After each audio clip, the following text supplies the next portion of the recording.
Well, it happened again for the third time this year. The Fed lowered the federal funds rate by 0.25%, and mortgage rates actually got worse the next day. This video is to explain why this keeps happening. So by the time the Fed actually meets to decide what they're going to do, a lot of economic data has already filtered in, and the markets somewhat predict what the Fed is going to do. So, for example, the last three sessions, the jobs report has been really weak. So the market expected that the Fed was going to lower the federal funds rate by 0.25% each time. So what I mean by that is that the stock market and the bond market are trading based on the expectation that the Fed's going to lower the rates 0.25%.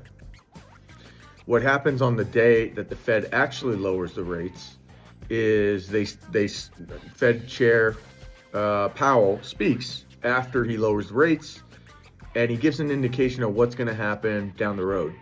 In particular, this time around, he said that it's not a foregone conclusion that they were going to lower rates in December. And then he went on to say it's far from it.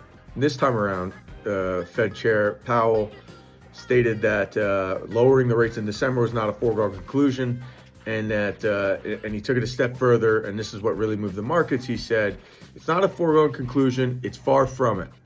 Those three little words really sent the bond market into a sell-off, and that's what triggered mortgage rates to go up by about 1/8% the following day.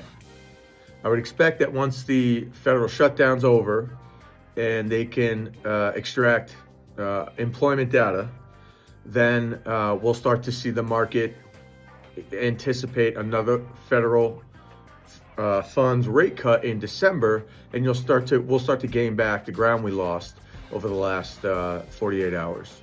I would say if there's any advice I can give, if you have a loan and it's not locked yet, approaching the next Fed meeting in December, I would lock it in before the Fed actually lowers the federal fund rate 1/4 again, because more than likely he'll say something that would allude to the fact that he's probably not going to lower rates again, and the market will lose ground again and mortgage rates will go up again, even though the Fed lowered the federal funds rate.